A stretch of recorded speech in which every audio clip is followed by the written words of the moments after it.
Siamo oggi in compagnia di Alessandro Florean, candidato consigliere comunale per la Lega Nord a Portogruaro. Lei in passato ha già ricoperto la carica di consigliere.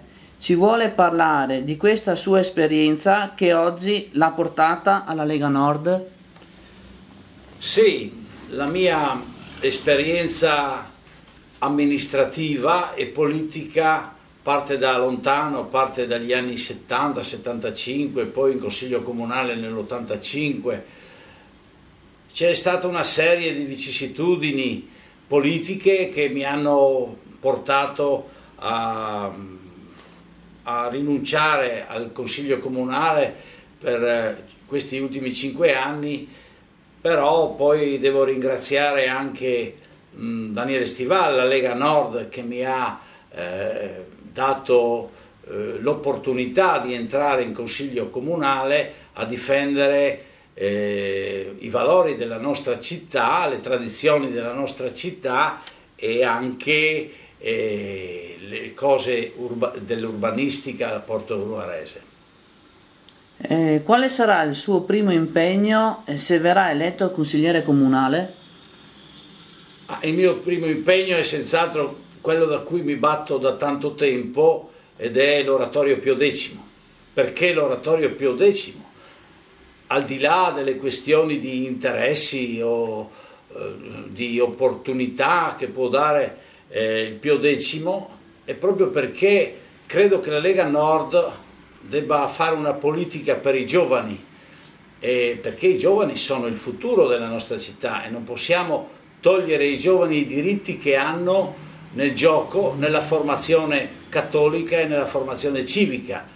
L'Oratorio Pio X era il punto in cui tanti giovani sono arrivati ad essere anche sindaco del paese ed anche altre personalità nel mondo della scienza, nel mondo dell'economia, e tutti gli oratori del mondo o d'Italia hanno sempre formato questo tipo di persona retta, persona che con un alto valore civico e un alto valore morale, per cui quando entrerò in Consiglio Comunale, se i portogruaresi mi daranno questa nuova opportunità, questa nuova chance, io certamente mi batterò perché i giovani devono trovare proprio al centro della loro città il luogo in cui formarsi sia cristianamente e civilmente.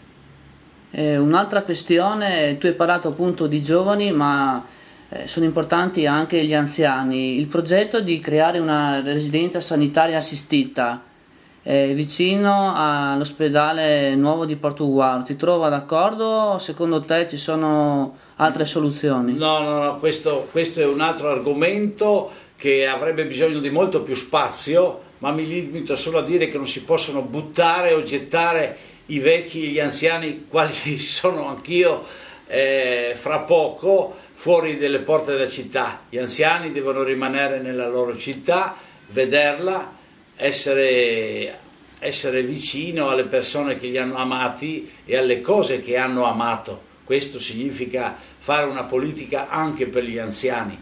Buttarli fuori dalla città in questo modo per dare l'opportunità di realizzare a società di comodo, società immobiliari, la parte dell'ospedale vecchio dove doveva sorgere una RSA, questo mi pare alquanto sospetto e dunque motivo di battaglia.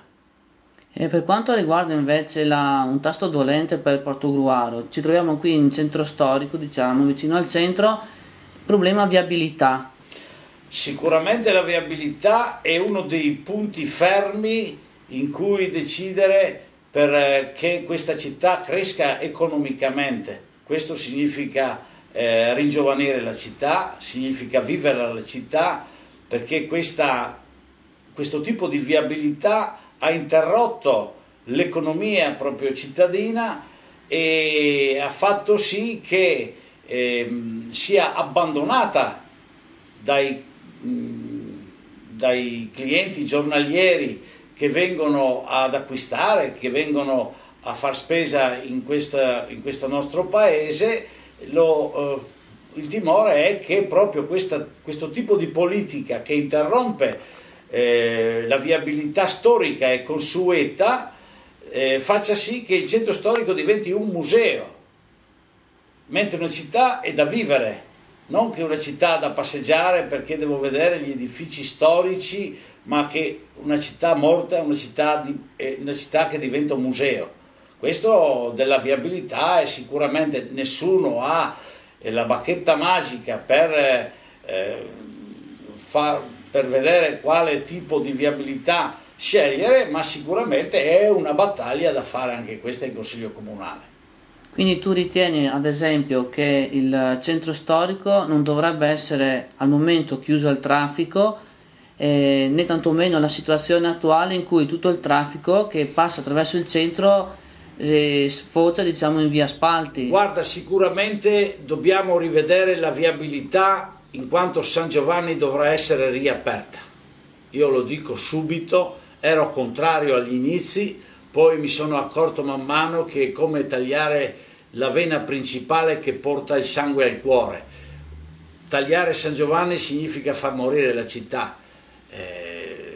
Come dico, bisogna vedere e studiare la questione, però bisogna ridare flusso al centro storico, altrimenti si dica subito che le attività storiche del centro se ne vadano fuori del centro, perché il centro deve essere fatto e stabilito a museo. Pagheremo un biglietto per andare a vedere le case disabitate, per andare a vedere i palazzi disabitati, come qualsiasi altro museo in Italia.